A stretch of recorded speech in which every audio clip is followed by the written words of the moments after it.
deeper insights about how you and your company can succeed within the Malaysia cybersecurity landscape. With that, I think what we want to do is to pass our time to Mr. Rayson Ng from the Cyber SG TIG Center to tell us more about his organization and how we have been working together to make this happen. Rayson, please. Hello, hi everyone. Thanks for joining today's meeting. So we are actually Cyber SG TIG Collaboration Center. We are a center that actually focus on building up the cybersecurity ecosystem in Singapore. Part of our program, which is to actually help cybersecurity companies in Singapore to actually expand overseas. Hence, this clinic is actually to help cybersecurity companies in Singapore to understand more of overseas markets. And then hopefully, if you are looking forward to expand to those markets, you can always approach us and we can render our help. Yeah, thank you. Yeah. Thank you very much for that, Rayson. With that, we will now pass our time to Ms. Ho Soo In, Vice President of Partnerships of AIBP, and she will be sharing the key insights from the Malaysia Cyber Export Playbook. Soo In, please. Oops.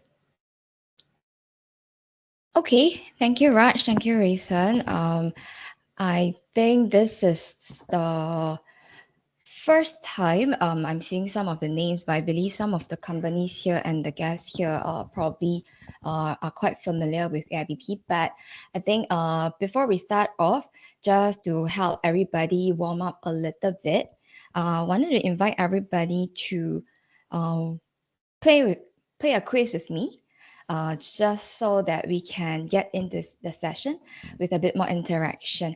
So I'll get my team, Vanessa, to kind of flash out a Kahoot QR. So I won't be able to continue my presentation if we don't hit 30 players. So please join me.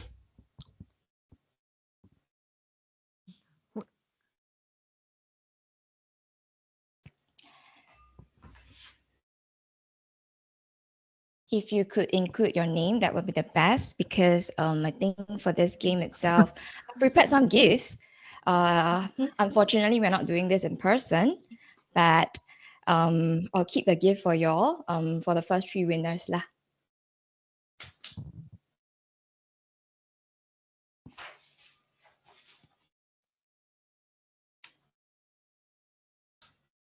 Okay, I see we have 12 people. I'm not sure why the music is not showing. So I have to keep talking to get everyone. We'll slowly get everyone in. You Yeah. just scan. It's okay. So I but promise you are you, not in, you you will can't get in. AIBP gifts. If you are the top 3 lah on the podium. I thought Okay. I put wrongly as Kalani. I didn't realize, no, I didn't put wrongly. Carol is here. Oh, so Kalani. Oh, this Okay, we are waiting for the last. Maybe. you are sending now. Can I join? I think so. Yes, everybody on this chat can join. She heard you. She said everybody on this chat can join.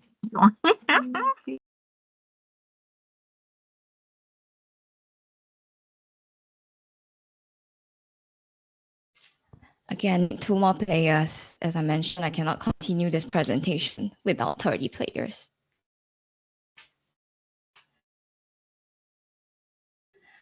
Okay.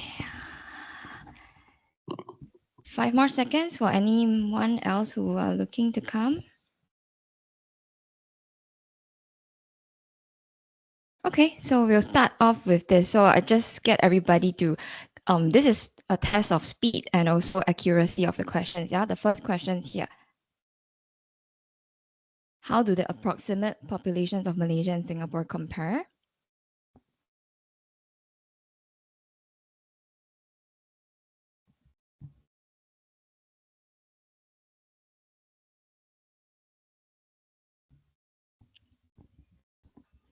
Only 18 people are giving answers. 20.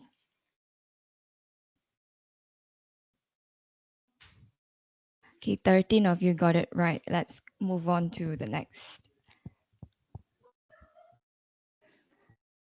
VT, FR Ernest. Okay, next question.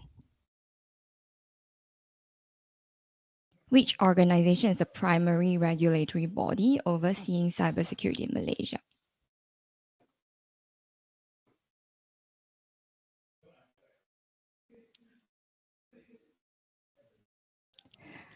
It's a trick question. I purposely put the picture of cybersecurity in Malaysia, but the correct answer is NACSA, which I think in the presentation later we'll go through a little bit more. Next question.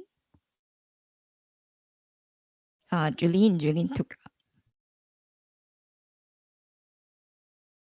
What are the penalties for the National Critical Information Structure (NCII) non-compliance under the latest Malaysia Cybersecurity Act?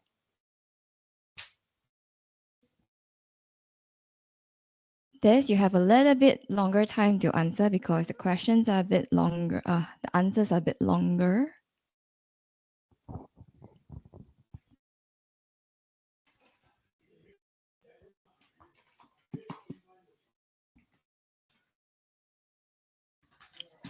Fines between. Who's the next one? Ernest, Julene, VT. Okay. Moving on to the next question. Okay, this is a slider, so you need to slide to the number. The current exchange rate. How much can you get? 1 Singapore dollar. How many ringgit can you get?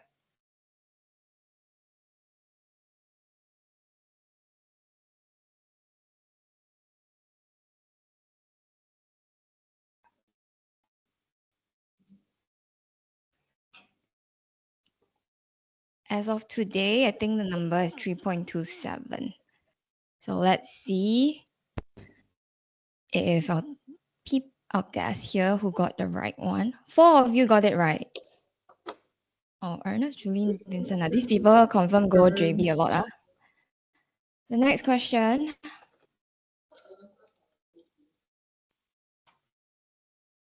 Which language is commonly used in business in Malaysia?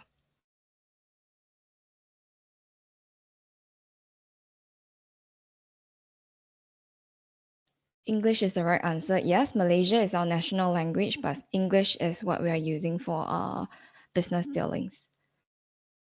Vincent has moved up to the top. Together with Peter, moved up a few ranks. Which Malaysian public holidays could impact business operations if not planned for? We have Deepavali, Chinese New Year, Hari Raya.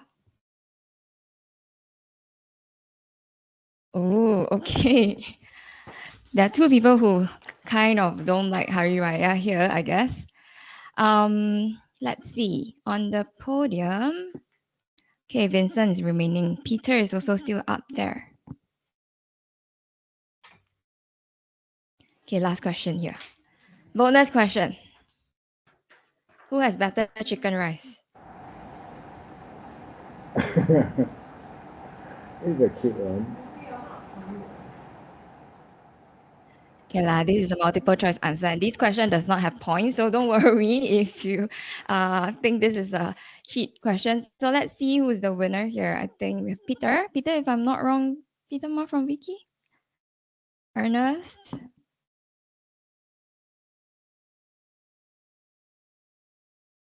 Vincent. Okay, these three winners, congratulations. I don't know whether you want to open your mic and like shout a hooray or not, but my team will take note of these names. You can claim your gift from me the next time. But I guess this kind of set the tone of like today's playbook. I just wanted to have a sense of like how much everybody know about Malaysia, how much everybody know about the cybersecurity latest regulations, latest developments. So this gives me some input into what are things that we can highlight later on. I think as we move into the Playbook presentation itself, allow me to do a very quick introduction of AIBP. We are a business unit of industry platform where we're focused on helping enterprises, driving enterprise technology adoption in Southeast Asia. At the same time, we help tech companies with your go-to-market strategy, planning, and also the execution part of it. Depending on the market, verticals, and team, cybersecurity is one of the pillar that we cover. And here you see a snapshot of our clients in the right-hand side. Some of it are a little bit more established. Some of them are more newer to the region. And I think some of the members here are also featured and also have worked with us via some of the programs that we run together with SG Tech and Cyber TIG. So just to set the context for today's playbook, right? I think I have some of my members here, my team members here, Vanessa, Jeffrey, Wentian, Priya, who actually have worked quite hard to develop this playbook together with SG Tech and Cyber TIG. But at the same time, we wanted to acknowledge also the local experts that have contributed to this by participating in our surveys, our interviews, focus groups in developing this. And to set the context of this playbook, this was developed in the early part of 2024. But as everyone knows, things nowadays I think happen very quickly. There have been quite a number of new developments, not just in Malaysia, but also in the region itself. So specifically in Malaysia, we saw the budget 2025, there are new Cybersecurity Act and the launch of National AI Office that came up just last month. Johor, Singapore Special Economic Zone was signed. And then this year, Malaysia being the ASEAN chair, I think we're expecting more new initiatives coming. So today's presentation, as much as we wanted to focus on the playbook itself, we will also try to add on more on like what are the new highlights that might not have been covered in that playbook itself. And this is a free and easy session. So I hope that everyone, if let's say you have some questions throughout this presentation itself, just unmute yourself or raise your hand or type it in the chat box so we can address it accordingly. So this is the outline of today's discussion, and I think I'll go on to the first portion. Very simple. Next slide, some general stats with estimation of the market. I think this is the reason why everyone is here today, because we see some growth in terms of projections, estimation of the cybersecurity solutions market, and also what are some of the new areas that we see. In the next slide, you'll see that in general, these are the general numbers. Next slide, please. Yeah. General numbers of data breaches in the cyber incidents and web-based attacks. I think some of the common threats we see here include phishing, ransomware, APTs, and this they are targeting critical sectors and require stronger defenses. So the opportunities I think here is quite presentable for the Singapore companies who are here today because we are looking for experienced cyber tech companies to fill in the gaps. But moving to a bit more, I would say, developments. We've put together a timeline of cyber incidents in Malaysia. So you realize from this chart here, the consistent high profile breaches that we have showcased here, a lot of them target financial, telco sectors. You see iPay 88, Prudential, Telkom Malaysia, Maxis, where I think attackers are a little bit more targeting the sensitive user data. And for critical infrastructure as well. So use AirAsia, Prasarana, government-related platforms like MySejahtera was also compromised. I think in last year, I think everyone knows this incident where we saw the CrowdStrike outage in July 2024, which highlighted the risk of third-party dependencies. And what we see is that in the next slide, government and private sectors are not the only ones that are under attack. We also see private sectors being impacted, and within this sector itself, telecommunication companies, which has a lot of data, I think data compromised. This is where the risk is quite big. So when we go into the next portion, We parlay it to, this is a survey that we do every year since 2016, where we survey ASEAN enterprises in the region, looking into what kind of challenges they face when it comes to technology adoption and digital transformation.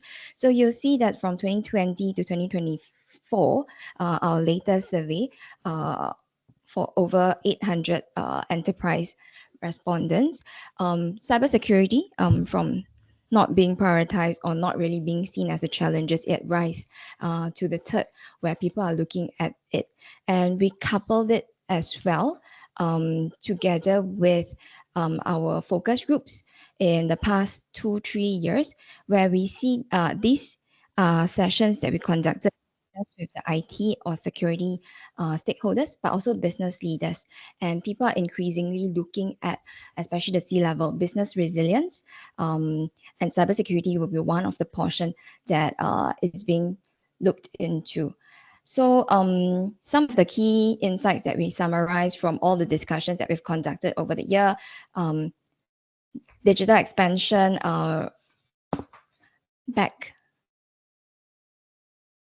digital expansion, and then we look into, because there are more applications coming up, more risks, cloud, IoT, mobile tech adoption is always there, but we are seeing that security is not keeping pace. This is something that I think was highlighted a lot by enterprises in Malaysia, especially in the banking sector and also telco sector. I think we are also looking at a lot of companies trying to shift their focus to be a bit more reactive towards their cybersecurity posture. And there are some gaps that we have seen, including the maturity, the talent, which I think have some potential for us to have a deeper dive into. And we started looking into, and based on all this, I would say, discussions, we started looking back more into cybersecurity and how enterprises are viewing cybersecurity as part of their current IT spend. And you'll see that here are some of the highlights that we've looked at. In particularly the second portion, cybersecurity challenges, phishing attacks, malware, ransomware, and talent are among the top concerns.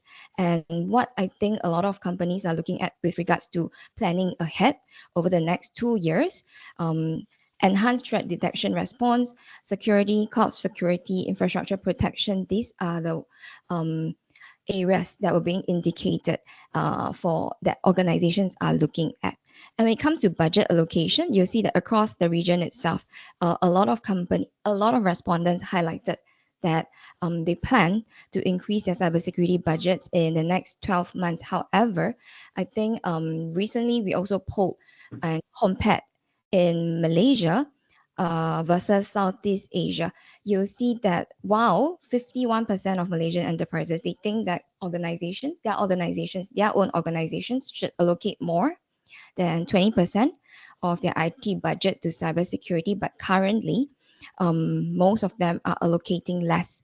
I would say not most of them, 37% of these respondents highlighted that cybersecurity only takes up less than 5% of their budget.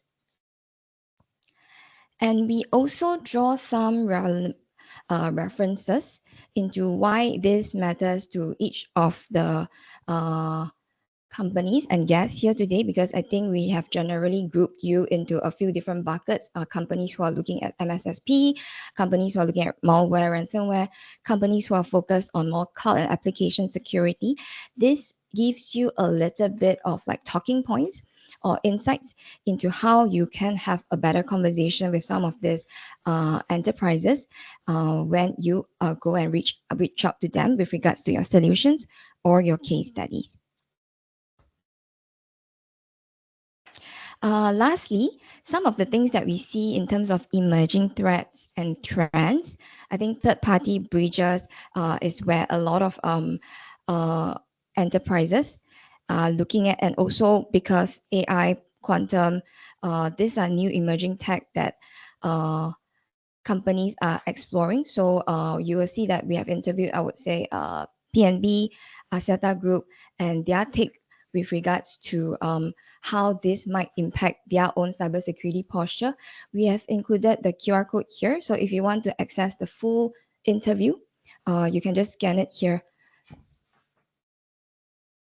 And in summary, I think while everyone is scanning this, I think the opportunity we have seen from this playbook will be for companies in supply chain security, AI-driven defense, post-quantum cryptography solutions. This is something that we are hoping to cover a bit more in the next few years. So moving into the next agenda, I think this is where we want to focus a little bit more about like the latest development. But before that, allow me to go through with you a little bit on like the Malaysia government initiatives for cybersecurity. So in this session, you see that My Digital Initiative, I'm not sure how many of you are familiar with this. This was incorporated in September 2021 with the goal of positioning Malaysia as a regional digital leader and to drive economic growth. So there were a target of this year in 2025. There were targets of 70 billion ringgit digital investments into this. And why this matters for everybody is this is where we see opportunities when the spend in digital comes up. We see opportunities for cybersecurity as well as per what we look into parlay into the survey earlier on. And budget 2025, which was just announced in October 2024, we saw 30 million ringgit cybersecurity investment, specifically to National Fraud Response Center and NACSA expansion. We also saw like investments into AI and quantum security, 15 million if you look at this chart. And I think this is where, similar to what we kind of discussed earlier on, Malaysia is prioritizing a little bit more on like emerging tech risks, and this is where I think we will also look to project in the next few slides. So back to the second Kahoot question earlier on, right? We highlighted some of the key cybersecurity institutions.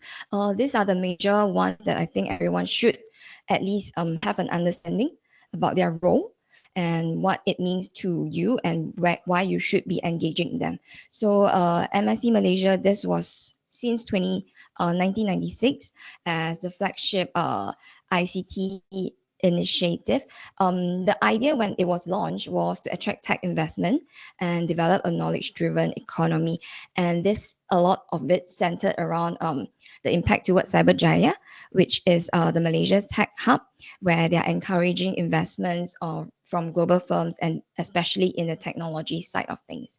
And then Cybersecurity Malaysia, they are the National Cybersecurity Specialist Agency, where for companies like yourself, there are two different angles. One, I think cybersecurity Malaysia, they are mandated to provide specialized cybersecurity services. So at the same time of being an end user or partner of our companies here, they could also advocate for some of the work that you do or some of the case studies that you have. And then last but not least will be NACSA, who has actually become one of like the most important agency since the launch of since the budget 2025, where they actually are the one who look into the national security policies, incident response, and global collaboration.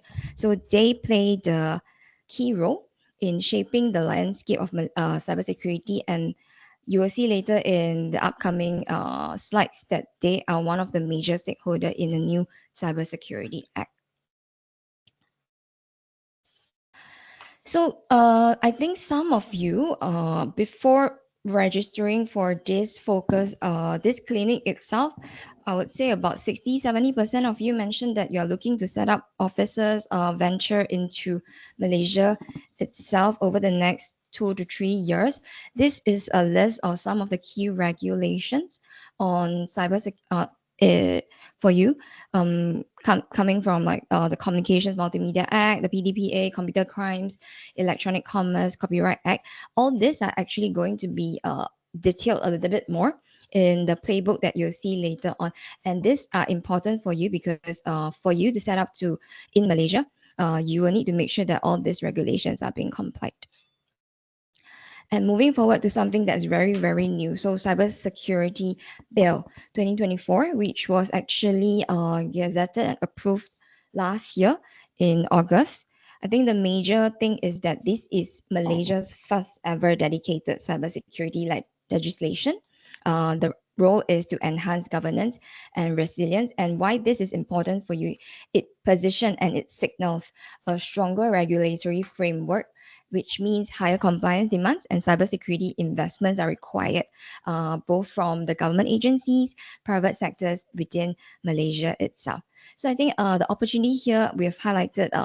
I mentioned earlier on, NACSA, they have been authorized to establish systems and directives to make sure that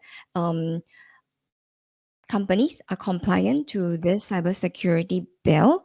And I think some of the opportunities we see that they have identified will be for MSSP and also companies who can offer virtual CISO services. And in the next slide, you'll see this is an outline of a very brief summary of what the four big main regulations entail. And for NCII, the sectors that are mainly being covered, if let's say you are looking at understanding this, key sector focus for NCII mainly is in banking, healthcare, energy, and transportation tech. So these are the priority sectors and where at least they need to comply in terms of security infrastructure, monitoring, and risk management.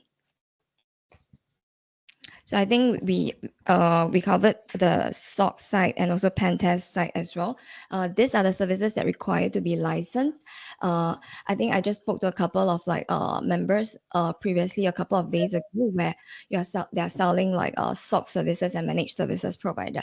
And nowadays companies typically they will request that if let's say you're embedding any SOC in your services to them, it has to be NACSA approved. So this is something that I think is important for everyone to kind of take note of. And what does it this is an example of penalties for companies who fail to comply, which was addressed in one of the questions earlier on in the Kahoot itself. So I think we listed this down because it makes it easier for you to understand a bit more about which are the areas that you can tackle and how you can kind of speak, what kind of conversations you can have with enterprises because they are actually required to comply to this. Otherwise, there are penalties for that. And that means that there are some opportunities that I think for us from the cybersecurity companies, you can look to tackle.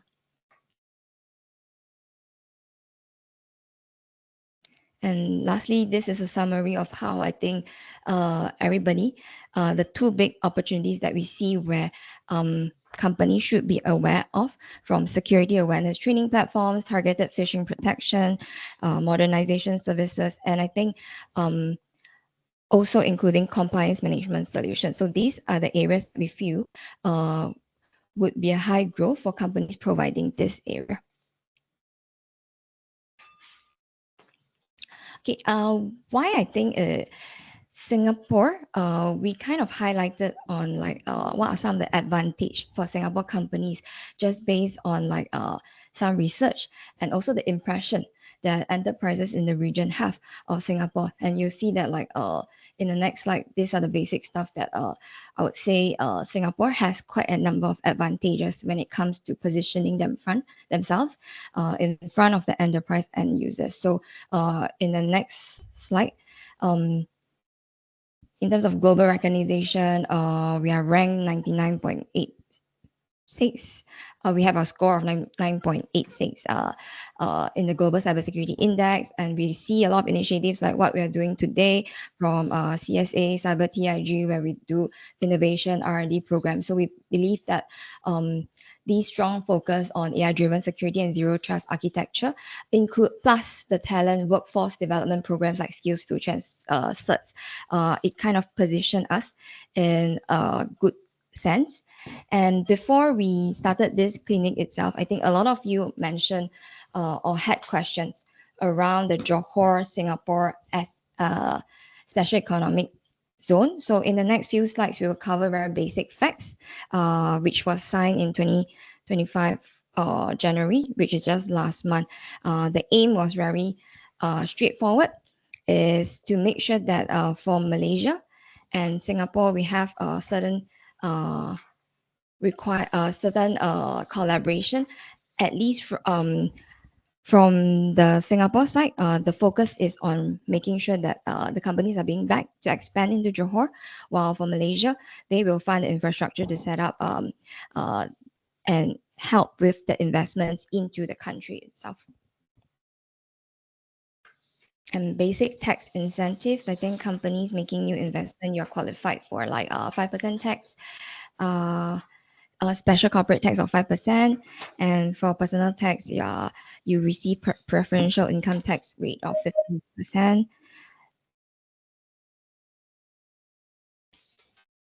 Next slide. This is some of the dedicated, I would say, points that we feel would be relevant to you, including the infrastructure funding, and the fund which will help to enhance transportation networks, utilities, and digital infrastructure.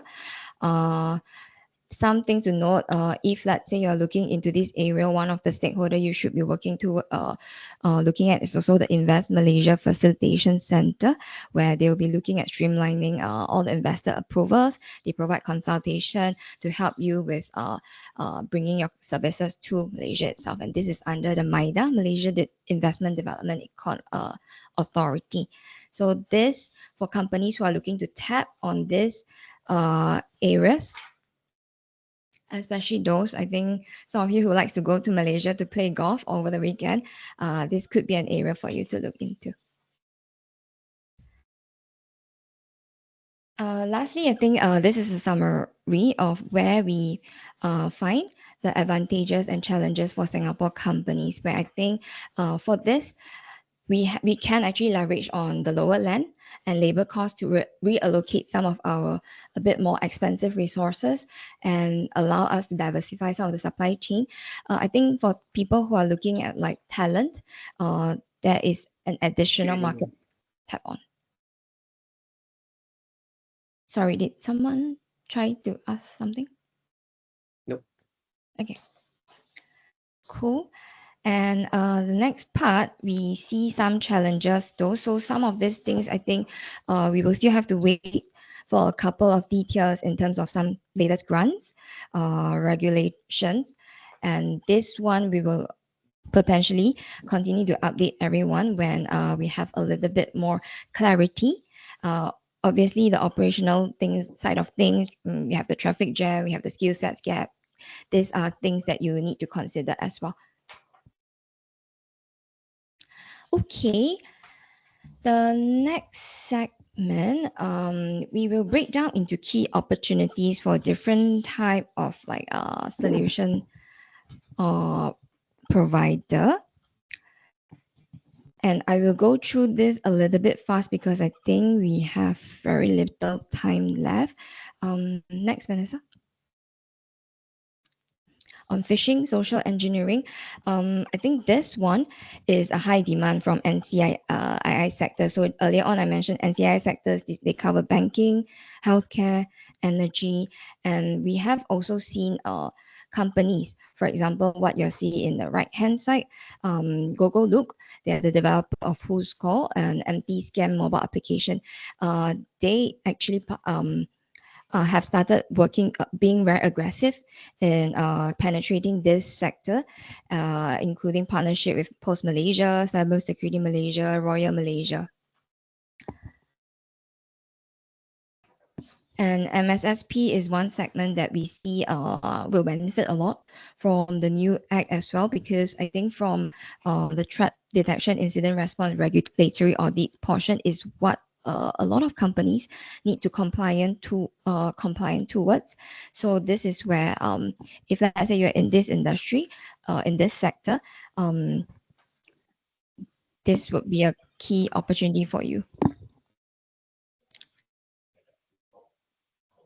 Next, we look at a bit more legacy system modernization. I'm not sure whether many of you are in this segment, but you will see that a lot of infrastructure has become a little bit of like a focus for enterprises in this segment. So having the right frameworks when you talk to enterprises, customers, the zero trust frameworks, these are popular topics that people are looking at. So if let's say you are having this kind of conversation, that will help you a lot.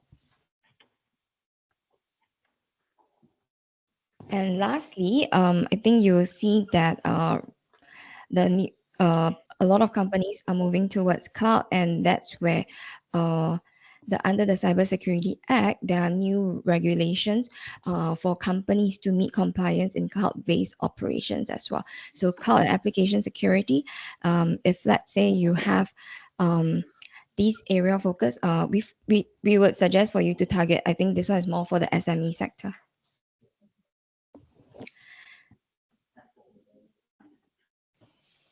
So this is just an example of how we put together a case study of like earlier on when we showcased the Mysajatara breach, right? So a combination of few things which we think would help to minimize some of these incidents a bit less. With the role of the new Cybersecurity Act and with the role of how different vendors can play a part, we think this kind of incidents, if that with the support of like different cybersecurity providers, we can have a bit more protection and less breaches in the future. And now that we have kind of covered like the opportunities, I think the next portion will be something that we highlight a lot more in the playbook, whereby for companies who are looking to set up in Malaysia itself, we identify some of the talent sourcing opportunities. So these are some of the considerations for you, especially grants that MDEC has provided. For companies, there's this tech entrepreneur program. Specifically, if let's say you are new, you are a tech entrepreneur, you can apply to relocate talent. There are also some talent grants that allow you to hire top talents from local university, headhunters, job portals. These are common segments. But we also do a comparison in the next slide on some of the salary. I think this is the general salary range that we have we have researched and found for for talent in Malaysia itself. Recently, I think cybersecurity, we spoke to a couple of CIOs, and then they mentioned that cybersecurity is one of like the most expensive headcount. So talent is an issue in this country itself. And I think this is where some of you potentially, if you're looking at this area, this is where you will be, you need to kind of keep in mind. And here are some of the market entry considerations. I will not go too much into this because this will all be featured as well in the playbook that we have just launched. We are going to be launching. In this playbook, I think I just want to highlight that there's this competitive battle card template. The idea is that in our work in helping companies to develop your go-to-market strategy and also to look into where you are within the local market, this is a guideline for you to kind of explore how well you're positioned, your strength, your weaknesses, before you decide how you're approaching the market itself. And I think from an AIPP perspective, we believe that for our investment in Malaysia, the reason we have highlighted all this new information is really to help you prepare a little bit better, because we believe that you need to understand the market, know the customers, to make sure that you are actually well prepared and you are actually ready for the local market itself. I believe some of the companies here have actually already have local staff, local hires and local customers, and this is just a framework that you can look for to serve as a guide.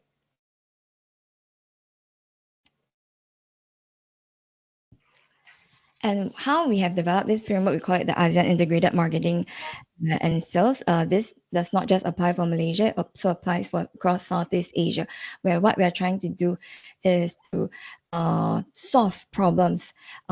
These are the main four problems where I think in Malaysia you'll see that there are a few there are companies, there are many GLCs, there are many different conglomerates, and then many different family businesses as well, where the hierarchies are a bit complex. A lot of problems that we see from companies or clients that are moving into the market, you'll find that there are a bit more disjointed relationship that you need to kind of overcome. And how can you get in touch with these people?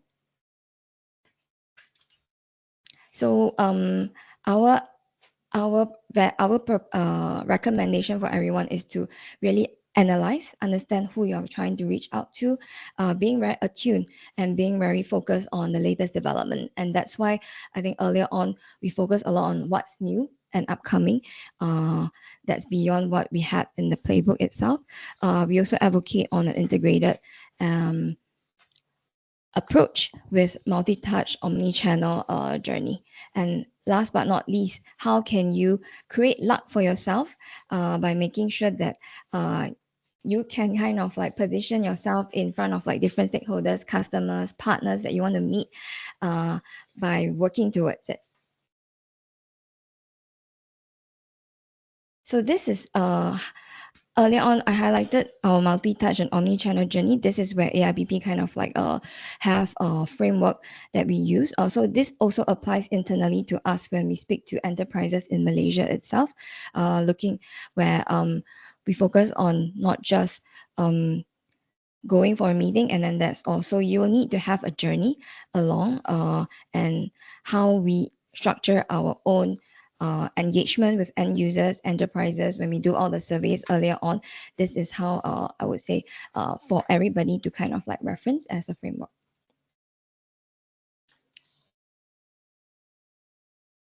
And I think all this will funnel into this journey, which will actually also be featured within the playbook itself. And moving on, these are just resources that we have identified. So opportunities for everybody to look into. I think every quarter we will have like some tech updates together with Cybersecurity Malaysia, where we look into getting CISOs in the across sectors, and also cybersecurity players from the government agencies to hear from us over tech update. We have online focus groups and webinars that we host on a regular basis, which you can scan here to access the latest one just on Tuesday that we did together with Cybersecurity Malaysia.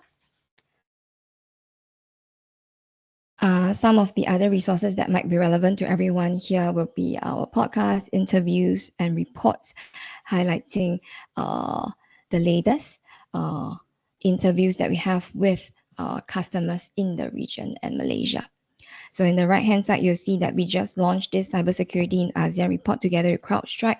And this is more for like, and this feature actually 80 interviews and surveys with CISOs across the region.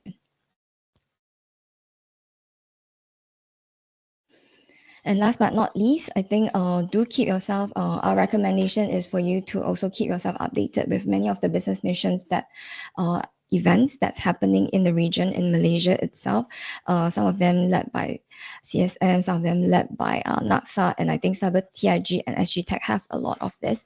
But our recommendation is really for you to focus on being very targeted. Who do you want to meet?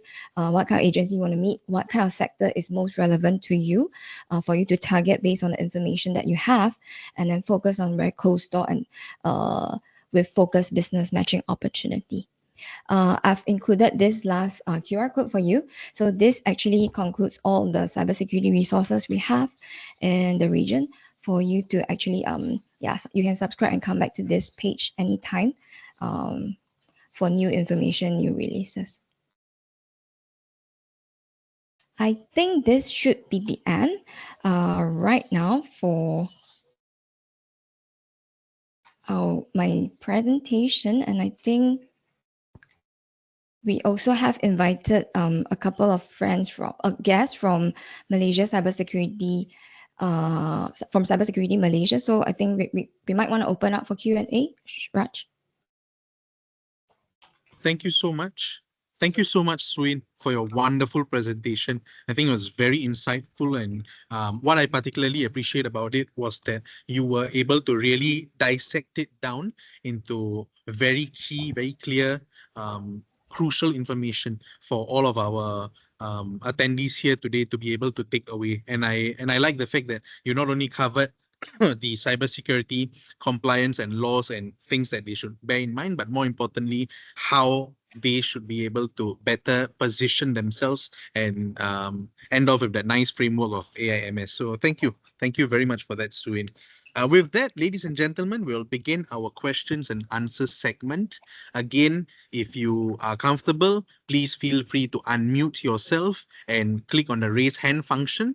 That's where we'll recognize you and we will get you to be able to verbalize your questions. If not, you can actually put it within the chat box itself and we'll direct it to Suin as well as some of our guests here who are with us. So perhaps let's begin with our first question from the chat box. We have Mr. Vineet Sinha. So Vineet, if you are here, maybe you'd like to just switch on your camera and verbalize your question. So hi, I just wanted Yes. to find out from SG Tech and AIBP, colleagues that do you have, any opportunity to expose us to, say, partners in Malaysia, and then we can explore, how we can work, on some of these opportunities, which are shared today. Yeah. The question is directed to SG Tech or I don't know, who's taking care of that. So, I leave, SG Tech or AIBP. I don't know who's the right stakeholder to answer it. Hi, Vinit. Thanks for your question, but I will also leave it to Shuin later to explain later. I'm Jasmine from SG Tech, so I head the internationalization programs at SG Tech, and also Raj, my colleague here, is also supporting, especially on this program that we are working together with the Cyber Growth program that we are working with the Cyber SG TIG Collaboration Center. So of course we have a lot of suite of list of activities focusing on helping our members company or SMEs expanding their reach overseas. So those are typically participation through some of all these business mission or overseas trade exhibitions that we organize. Of course, the partnership that we had with Cyber SGTIG Collaboration Center, actually last year we did lead a delegation up to Malaysia, right? Of course, this we may not go back so soon or do specific on cybersecurity so soon, because there's a series of other plans this year that we have in mind for the other cybersecurity focused mission. But of course, for Malaysia itself, I think we do also work directly with AIBP also.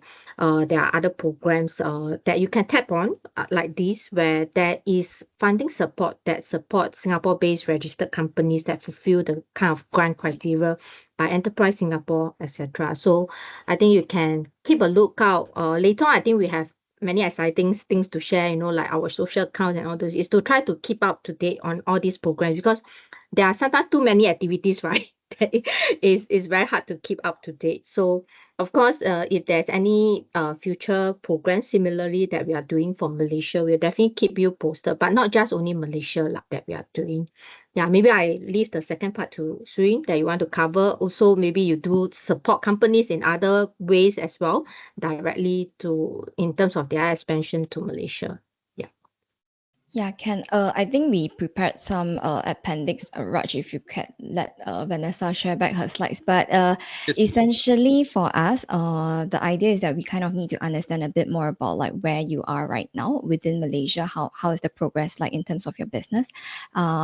As I highlighted earlier on for AIBP, we help companies with your go-to-market strategy, and not just the planning side of things. We also look into the execution, which means once we have aligned on like the ideal customer profile, what kind of stakeholders are you looking? Are you looking at like what kind of industries, end users, or channel partners? That's when we can work together to develop a plan over 6 months, 9 months for you to go to market with us. I think in Singapore itself, there are many grants that our clients tap on. One of them being like the MRA portion that I think some of you would be very familiar with. And I think if you need later on, once we understand a bit of business, we can take this offline. Once we understand a bit more of our business, yeah, we can explore how we can work together. Sure. Thank you. Appreciate it. Thanks. Yeah. Thank you, Vinit, for the question as well, because again, this is something that many of our companies are also looking to think of. And that is precisely why within our Malaysia Cyber Export Playbook, you'll get to see how we've been able to list down some of these resources that you can immediately tap on to be able to craft your engagement strategy accordingly. With that, we have our next question by Mr. Peter Ma on what is the current progress and adoption rate of the My Digital ID, which is the Singapore's SingPass equivalent in Malaysia. Perhaps, Swin, you can speak to that. Yes, I think for my digital ID, right? Not super positive, right? Because I think when they launched it last year in the first quarter of 2024, the aim was like 10 million users. But as of last year, if I'm not wrong, I think by the fourth quarter of 2024, we only reached like 1 million users right now. So that's I think what government is also looking to drive.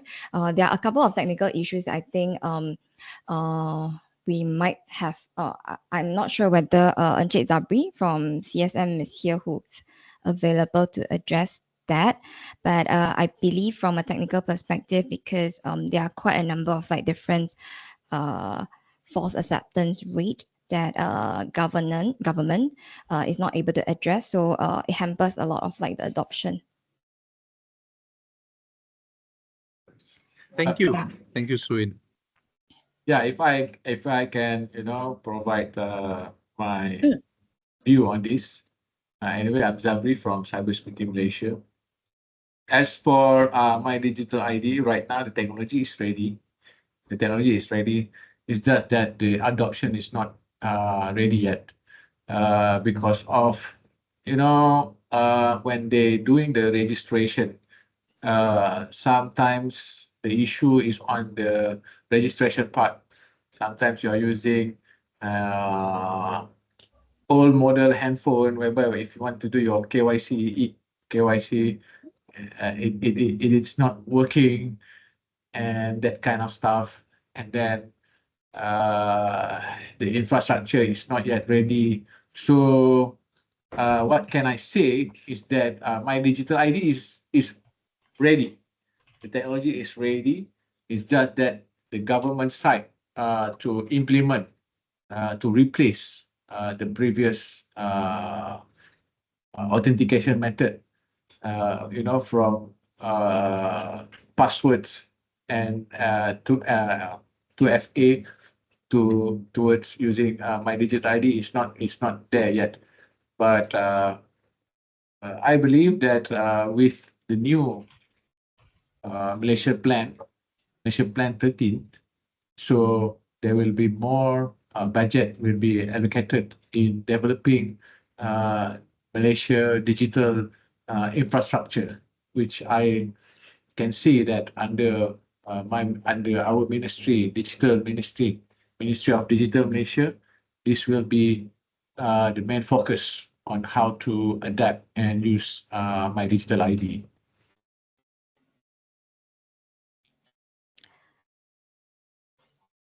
Thank you. Thank you very much for that, sir. And welcome again to our Cyber Export Clinic. And thank you for your views. Yeah. Perhaps, Swin, you could also speak to what are some... Sorry, I think I just wanted to highlight a bit Yes, please. more. I think Peter also asked about the agency that's responsible for the rollout.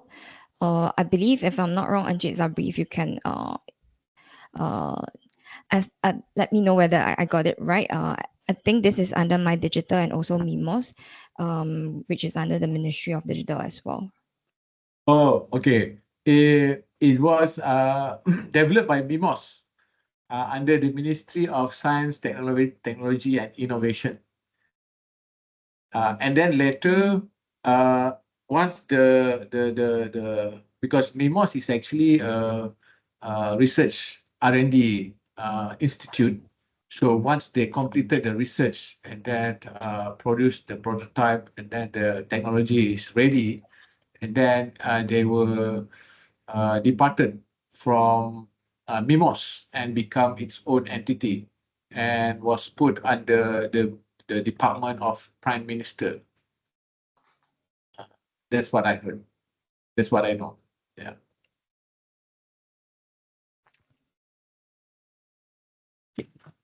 Thank you. Thank you for that. So, Suyin, one other question that perhaps you can also address for via the playbook is, what are some common mistakes or early mistakes that many cybersecurity companies could potentially make when first wanting to engage with the Malaysian cybersecurity landscape? And why I ask that is because a sizable amount of our attendees today actually have less than 5 years or almost no experience of dealing with customers within the Malaysia market. So perhaps you can speak to that as well. Yeah, I think I covered a little bit in the playbook itself, where from AIBP's perspective, when we do up like a strategy or when we see companies getting into a market, I think the traditional way a lot of companies approach it would be like, hey, I'll just go into an event or a trade show, and then I maybe get to meet some leads from this events, and then you expect that naturally deals will come in even when they show high interest at the event or not. I think that's something that we want to kind of try to advocate for would be don't just rely on a single touch point kind of event. The strategy itself should be holistic, where you really need to do your homework before going into any interaction or going into any meetings. And this is why I think this playbook was very important for a lot of our clients when they start working towards it's okay, we don't need the slides, Vanessa. Yeah, this is why I think it's very important for our clients when they come to us to be very specific in who are your current clients, what are the case studies you have, and how did you started approaching these clients. And once we draw out a lookalike in the new market itself, it should also never be a single activity. So you cannot expect maybe I joined cyber the mission that's organized by Cyber TIG, and then you expect deals to come in just from that one mission. Consistency, follow up, really understanding these customers is very key. I think a lot of people might have underestimate the effort that is being required for a new market. That will be the main thing that I see. I think the second portion will be more about the strategy itself. When we get some requests from international companies moving into these countries, I think a lot of them are firstly really just their focus is very simple. I just want to look for channel partners, reseller, distributor that can help me sell to end users. But what you see is that we have a lot of instances where we see a lot of clients, although they came in with that mindset, but having that dependency on just channel partner or the pure channel strategy might not work the best. So what I think a couple of our clients, they have realized it over a couple of over some efforts, is that you really also need to understand your enterprise end user. So understanding enterprise end user, understanding who's serving them, who are the system integrators that they work with closely, who are the potential partner that work with them closely. Once you get a buy-in from enterprise end user and referral to the partners that work with them, at least you have covered both sides of requirements, and it makes it easier for you to not just rely on one party. I think that's the main two things that I would kind of highlight. I'm not sure, Encik Sabri, you work with a lot of cybersecurity vendors as well that's new to Malaysia. Not sure whether you have some advice, guidance as well for the Singapore companies here. First, if you are a foreign or international company, so you need to have a partners in Malaysia, and then make sure that your partner is, for example, in cybersecurity Malaysia, we have cybersecurity commercial partner. CCP program, whereby we will vet through that particular company. We assess their competencies, and then they will become the members of CCP, and not only in CSM, MDEC also they have Cyber 100. So the idea is that when you join, when your partners, Malaysia partners, join this, I would say, like a program. So Cybersecurity Malaysia or the MDEC will assist you in terms of, providing the recognition that you are competent, and then you're able to deliver the the cybersecurity services as per advice, as per advertised in your brochures and your slide and stuff. So you will have the authority to put your CCP logo program, so that it will give some credits or recognition, and it will be easily accepted by the Malaysian company.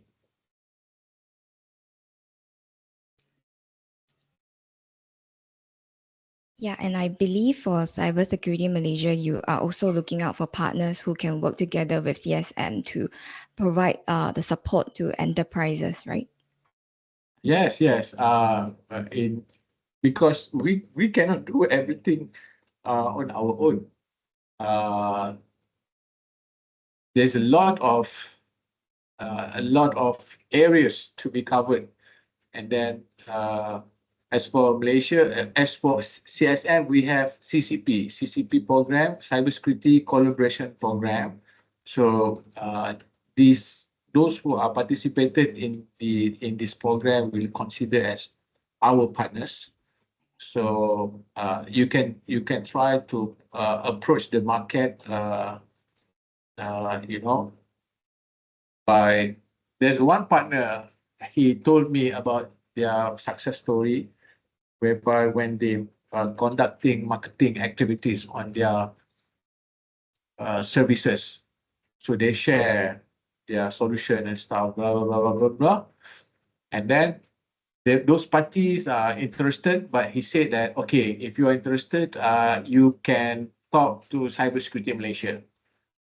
We cannot, we are only in charge of promoting and marketing these services, but if you interested in this service, you can collaborate with, you can communicate with CSM. So there will be one department in Cybersecurity Malaysia, Cyber Solution Department, who will be, discussing with the potential customer on that related required service. So that's one way. You or the business will look for the opportunity and then pass it to Cybersecurity Malaysia. And then another way is that Cybersecurity Malaysia, when we were specially assigned to do one particular task or work. However, we are not capable. We are not basically our resources is not enough, so we will rely on the partners. So the partners will do it for on behalf of Cybersecurity Malaysia. So this is the partnership collaboration program in Cybersecurity Malaysia, something that we try to help the cybersecurity industry in Malaysia. Because when you talk about cybersecurity, the trust or the recognition is always an issue. And then they will keep on asking, have you been recognized or accepted by CSM? Have you referred your services to CSM? Have they checked your or assessed your product and technology yet? If your answer is no, we haven't, and then you they will send you to cybersecurity measure so that we will evaluate your product and then give evaluation and assessment and stuff. So if you are already in the collaboration program, so we will verify your product and your competencies, and then you will get to use the logos, and then it will be much more easier for you to market your services or your products in Malaysian market.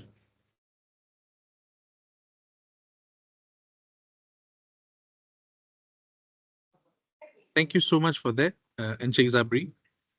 So we have one more question as well within the chat box regarding data residency. So Yeah. given that Singapore companies may not immediately want to establish an office or be able to move over, will data residency be an issue? Yes.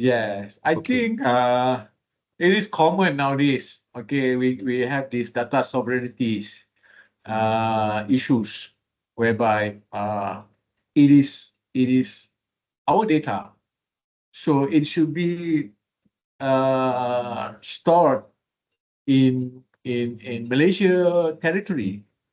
Yeah.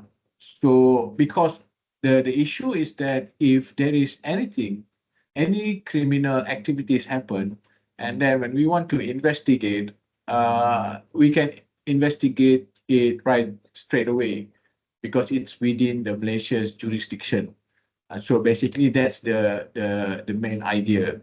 So if it is resided overseas, so it will create issues on that. We had a lot of debates on this, but somehow the governments are very strict on this, and somehow most of the cloud service provider, they have to build up their infrastructure and shows that their data is stored and resided within Malaysia, and then you will be give permission to engage their services. If not, and then there is no way for the government entity, or basically this is applied to government. Yeah, the government entity will engage your services. But as for the industry or for the normal other commercial companies, and then it's up to them. It's not a compulsory. Understood. Thank you. Thank you very much, Encik Zabri. I think we have time for one final question from all of our attendees. If you have any final question, just one, we will take it, and then we will end the Q&A segment proper. Would anyone like to unmute yourself and ask your question? Okay. Going once, going twice. All right. Okay. With that, thank you very much, Encik Zabri and Suin, for your wonderful inputs on the multiple questions that have been asked of our participants. And thank you for taking out your time, especially Encik Zabri, to join us for this. No problem. Thank Yeah, you. I think if the audience, if you have more questions later on, you're welcome to reach us, and then we will try to get the answers to you based on your request. With that, let's go to the next slide, please. So, ladies and gentlemen, as part of our continued efforts to connect with you, to be able to share the latest insights and work going on within Singapore's tech space and tech ecosystem, we in SG Tech would love to be able to have you connect with us through our social accounts, our social media accounts on LinkedIn and Facebook both, as well as our YouTube page. For you to be able to gain key insights into what's happening within the tech industry, and more importantly, be able to stay up to date with our events that are coming up, such as like how we have our cyber export playbooks and so. So can I get everyone to please scan the QR code or type the link within your own browsers and be able to just connect with us on our social media accounts. Let's just use about 2 minutes for this, everyone.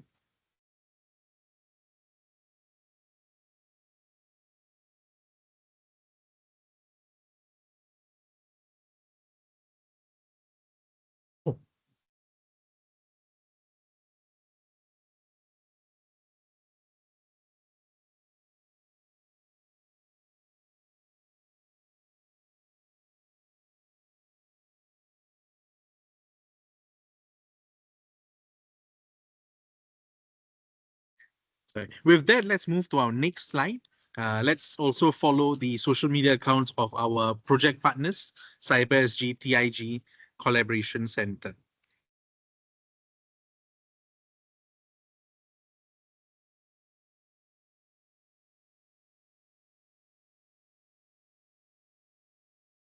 Would anyone need more time for this?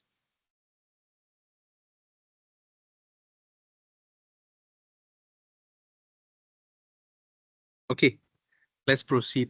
And now, ladies and gentlemen, the moment we've all been waiting for, please scan the QR code to be able to download your first look and exclusive copy of the Malaysia Cyber Export Playbook.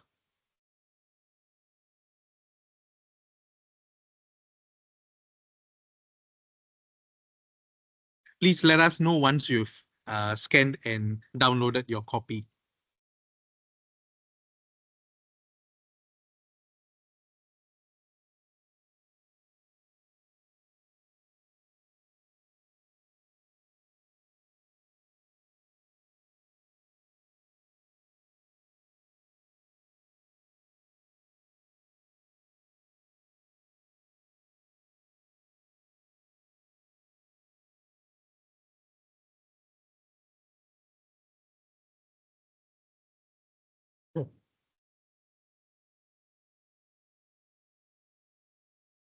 We also have our UK Cyber Export Playbook that is on the Cyber SGTIG Collaboration Center's website.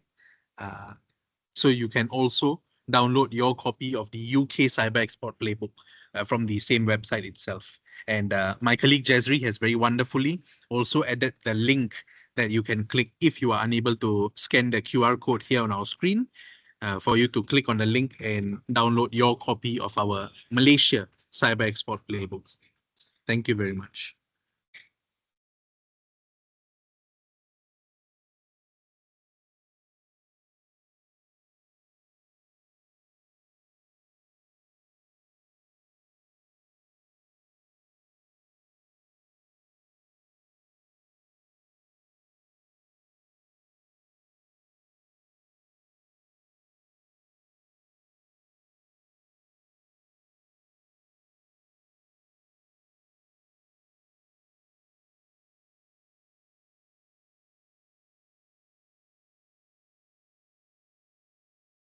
Would anyone require more time, please? Please let us know. You can just unmute yourself and say if you need more time.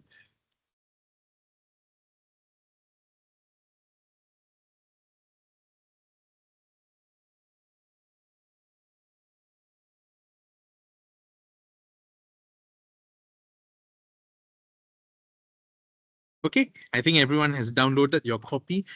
Can I please go to the next slide, please? Thank you. With that, everyone, we would love to be able to continue serving your needs by having your valuable inputs in our post-clinic feedback form. Please do take the next 1 to 2 minutes to be able to complete this form and let us know how we can better serve your needs in future iterations of our cyber export playbook clinics. Thank you.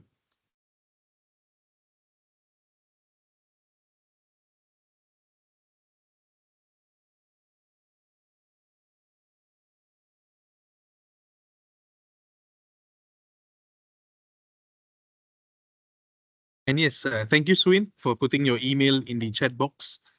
You can also follow up with Su In and our team in SG Tech for any of the questions or queries that you may have regarding this.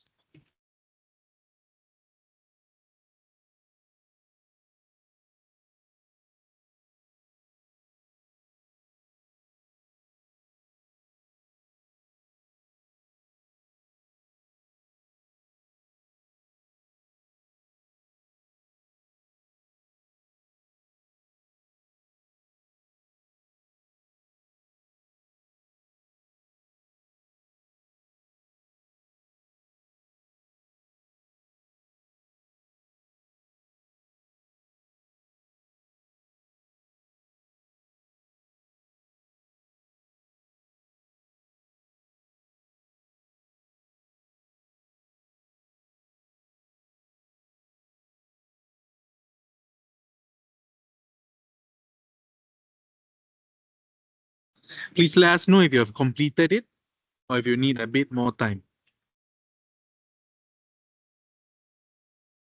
And meanwhile, with that, thank you very much for having attended our Malaysia Cyber Export Playbook Clinic happening today, 6 February.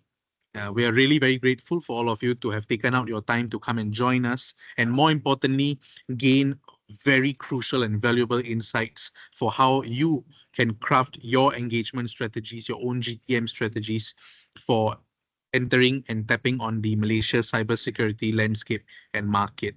With that, thank you very much once again to Su In, Encik Zabri, your team in AIBP, our partner Cyber SG, TIG Collaboration Center, my wonderful colleague Jezri, and all of you. Let's have a wonderful evening after this. Thank you.